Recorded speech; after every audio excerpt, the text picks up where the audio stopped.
오늘 강의는 수직선과 좌표입니다. 수업에 들어가기 전에 선생님이 특정한 교재를 지정을 하지를 않았어요. 그랬더니 친구들이 필기하면서 수업을 듣기가 조금 불편하다, 어렵다 하는 피드백이 왔어요. 그래서 이번 강의부터는 아마 좀 짧은 PDF 파일을 네이버 블로그에다 올리고 그 블로그 주소를 고정 댓글창에다가 달아 놓을게요. 그래서 수업 듣기 전에 혹시 PDF 파일이 필요한 친구들은 다운받아서 그거 가지고 같이 수업을 진행했으면 참 좋겠습니다. 수직선에 대해서 먼저 배우고요. 좌표라는 개념은 사실 이 단원에서 나오는 건 아니고 조금 더 뒤에 가야 나오는 단원인데 다음 강의인 절대값과 같이 해서 정말로 중요한 강의입니다. 수직선과 절대값은 정말로 중요한 강의인데 좌표라는 말을 친구들이 아는 것이 훨씬 더 이해하기 편할 것 같아서 이렇게 조금 해봤습니다. 그러면 수직선 먼저 배워보겠습니다. 수직선이 뭐예요? 하면 직선 위의 점에 수를 대응시킨 것입니다. 자, 직선이 뭘까요? 네, 평면 위에 두 점을 지나서 양쪽으로 한없이 끝없이 이어지는 곧은 선입니다. 곧지 않아도 조금 이해해 주세요. 이것을 우리는 직선이라고 하는데요. 이 직선들은 사실 수없이 많은 점들로 이루어져 있습니다. 이 점에 어떻게 수를 대응시켜 놓은 것을 무엇이라고 한다?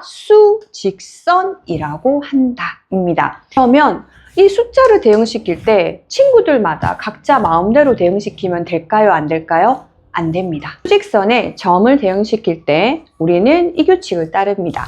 첫 번째 뭐냐 하면 하나의 점을 가지고 우리는 0이라는 수에 대응을 시켜요. 이 점의 이름을 우린 뭐라고 한다? 원점이라고 해요.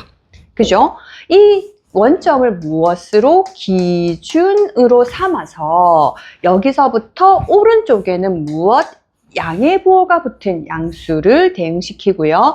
왼쪽에는 무엇? 음의 부호가 붙은 음수를 대응시키게끔 우리는 약속되어 있습니다. 이 수직선이 왜 필요한가에 대해서 조금 더 깊게 들어가겠습니다. 자를 이용해서 직선을 하나 그어놨어요. 여기 빨간색 점 보이나요? 여기가 무슨 점? 원점. 네, 0cm예요. 길이를 보통 잴 때 우리 처음 시작점 어떻게? 0cm에 맞추고 길이를 재기 시작하죠. 그러면 요 점은 얼마? 15cm라고 지금 자에 되어 있는 게 보일 거예요. 우리가 0에서 시작해서 길이를 재기 시작하면 끝나는 거 그대로 읽어주면 돼요. 그런데 만약에 내가 5cm에서부터 길이를 재기 시작하면 20cm라고 끝났다고 해서 20cm라고 읽어주면 돼요? 안 돼요? 안 되죠. 자, 여기 이 점이 15cm라는 것은 0에서 시작해서 15cm만큼 떨어져 있다라는 얘기인데 사실 cm 같은 경우에 단위는 1cm가 하나의 단위가 돼요. 15cm는 이 1cm가 15개 붙어 있는 것과 같은 길이라고 생각을 하시면 됩니다. 그러면 자, 조금 더 확장을 해 볼게요. 확장을 해보면 우리 여기 0인 거 잊지 마세요. 0인 것을 자를 이렇게 우리가 옮겨 볼게요. 0점을 이렇게 옮겨 볼게요. 자에 있는 숫자는 보지 않고 여기를 우리 0에서부터 왼쪽으로 조금 더 길게 선을 그어 볼까요? 그쵸? 그럼 만약에 여기서부터 얼마? 15cm 떨어져 있는 점도 있을까요? 없을까요? 있죠. 여기 있죠. 여기. 있죠? 여기도 0에서부터 왼쪽으로 15cm 떨어져 있는 점이 생길 수 있어요. 그죠? 이게 바로 우리가 부호를 사용해야 되는 이유예요. 지금 여기는 위치가 이쪽에 오른쪽에 있죠? 여기는 왼쪽에 있죠. 서로 위치가 다른데 똑같이 0이라는 곳에서 15cm 떨어진 점이야 해버리면 어떤 친구는 이 점을 생각할 수도 있고 어떤 친구는 이 점을 생각할 수도 있어요. 그래서 우리는 이 점의 위치에 대해서, 이 점의 속성에 대해서 무엇? 부호로 우리는 표시해 주자. 그래서 원점을 기준으로 했을 때, 0을 기준으로 했을 때 왼쪽에 있는 숫자에는 마이너스 부호를 붙이고 오른쪽에 있는 숫자에는 플러스 부호를 붙이자 라고 약속을 했어요. 그래서 그 점들을 다 모아놓은 직선을 무엇이라고 한다? 수직선이라고 생각하시면 됩니다. 정리를 해보면 수직선은 직선 위의 점에 수를 대응시킨 것이고 수 0에 대응시킨 점을 기준으로 해서 오른쪽에 양수, 왼쪽에 음수를 대응시킵니다. 자, 조금 더 구체적으로 어떻게 하는지 알아보겠습니다. 조금 전에 선생님이 뭐라고 그랬죠? 수직선이란 그 점에 수를 대응시켜 놓은 거죠. 그렇죠? 그 점들의 모임을 갖고 오는 거예요. 수를 대응시켜 놓은 그 점들의 모임을 쫙 이어놨다고 생각하시면 돼요. 직선으로. 그죠? 그러면 그 점에 대응시켜져 있는 숫자 있죠? 그죠? 그 숫자를 우리는 다른 말로 좌표라고 해요. 그죠? 그러면 좌표는 뭐다? 수다. 좌표는 뭐다? 수다. 수직선에서, 수직선 예를 들면 이렇게 0이라고 되어 있죠? 이 점의 위치를 나타내는 이 숫자를 우리 뭐라고 한다? 좌표라고 한다. 그럼 예를 들어서 여기에 뭐 플러스 3이 있어요. 그죠? 이 위치를 나타내는 이 숫자를 우리는 뭐라고 한다? 좌표라고 한다. 이해됐어요? 네. 그러면 이 좌표는 어떻게 써야 되나? 인 거예요. 친구들 마음대로 쓰기 없기. 일단 우리가 배우는 지금 기준점은 0을 합니다. 그래서 기준점에서 기준점을 첫 번째 먼저 쓰시고 그 다음에 방향을 쓰시고 0에서 떨어진 거리를 차례대로 쓰시면 돼요.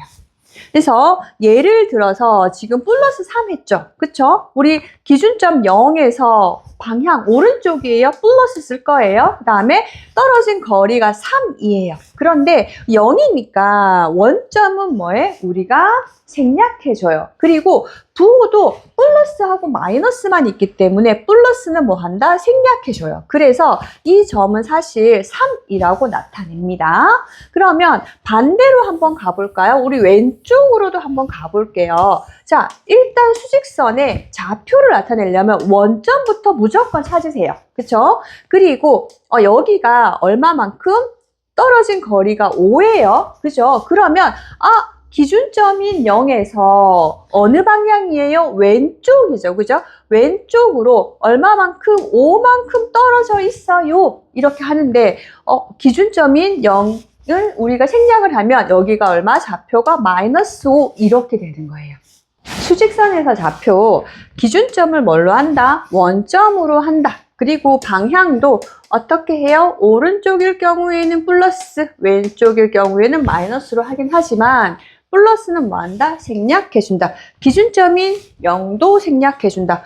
거리 같은 경우는 어디서부터? 우리 자를 잴 때 처음 시작점이 있잖아요. 그쵸? 그럼 어디가 시작점이다? 원점, 0이 시작점이다. 그래서 0에서 떨어진 거리를 써야 돼요. 용어를 정리해 보면 수직선 상의 한 점 0에 대응시켜 놓은 점을 뭐라고 한다? 우리는 원점이라고 하고 이 점을 기준점으로 삼습니다. 그래서 이 점을 기준으로 해서 오른쪽에 무엇? 플러스 부호가 붙은 양수를 대응시키고요. 왼쪽에 무엇? 마이너스 부호가 붙은 음수를 대응시켜 놓습니다. 여기 양수, 음수, 음의 유리수, 양의 유리수 되어 있는데요. 양수, 음수는 기본적으로 실수 범위까지 얘기를 합니다. 그래서 음의 유리수, 음수 아니고요. 양의 유리수, 양수 아니니까 친구들 헷갈리지 않았으면 좋겠습니다. 친구들이 가장 많이 하는 말 중에 이해가 안 돼요 라는 말을 정말 많이 해요. 사실 제가 친구들의 각각의 머릿속을 보는 건 아니기 때문에 어느 부분이 이해가 안 되는지 잘 모르겠습니다. 하지만 수학을 그냥 이런 게 있어. 있어 이렇게만 배우다 보니까 좀 그런 면이 일어나지 않을까라고 생각합니다. 그래서 오늘 강의 수직선 왜 필요할까라고 조금만 같이 고민을 해보면 우리가 지금까지 배운 게 뭐냐면 0부터 사실 보이지 않죠. 눈에 보이는 그 숫자는 우리는 자연수라고 해서 있습니다. 그런데 사실 뭐 2분의 1도요. 피자 뭐 한 개를 어떻게 반으로 나누면 눈에 볼 수 있어요. 그죠? 그런데 0부터 해서 우리가 배우고 있는 이 음수 파트는 사실 눈에 보이지 않아요. 친구 0명이 보이거나 친구 마이너스 2명이 눈에 보이면 많이 곤란하겠죠? 곤란하죠? 근데 눈에 보이지도 않는데 선생님들이 이러한 얘기를 하고 있다는 거죠. 친구들이 이해가 안 돼요 라는 말을 하는 것 같아서 우리에게 필요한 건 뭐다? 눈에 보일 수 있게끔 하는 도구가 필요하다. 그 중에 하나가 선생님은 수직선이 아닐까 합니다. 수직선은 눈에 보이지 않는 숫자를 직관적으로 이해할 수 있게 해주는 도구이구나 라고 한번 친구들이 생각하고 수학을 배웠으면 참 좋겠습니다. 네, 메인 이벤트 좌표를 직접 한번 찍어 볼게요. 근데 오늘은 정수까지만 찍고요. 소수하고 분수는 또 친구들 너무 어려워 하더라고요. 네, 다음에 강의로 넘기겠습니다. 자, 뭐부터 찾으세요? 네, 원점부터 찾으세요. 0을 대입시키겠습니다. 우리 뭐 찾아볼까요? 그냥 보통 이제 할 때 오른쪽으로 1이면 2 같은 경우도 비슷하게 떨어져서 이렇게 찍어주세요. 2는 여기 찍고 3은 여기 찍고 이러지 말고요. 3 이런 식으로 쭉 찍으시면 되고요. 왼쪽으로도 한 칸만큼 1만큼 떨어져 있으면 마이너스 1, 또 2만큼 떨어져 있으면 마이너스 2, 3만큼 떨어져 있으면 이렇게 쓰시면 돼요. 그러면 여기서부터 10만큼 떨어져 있어요. 그러면 왼쪽으로 10만큼 떨어져 있어요 해서 마이너스 10 이렇게 좌표 찍으시면 되고요. 여기서 또 이만큼 해서 오른쪽으로 12만큼 떨어져 있어요 하면 12 이렇게 쓰시면 되는데요. 친구들 예를 들어서 만약에 17이 필요해요. 그쵸? 17 플러스 17 마이너스 17이 필요해요. 두 점 사이의 거리 이렇게 해가지고 17이 필요한데 원점을 하고 친구들이 여기서부터 하나, 둘, 셋, 넷, 17개를 막 찍더라고요. 그럼 100개면 100개를 찍을 거예요? 그쵸?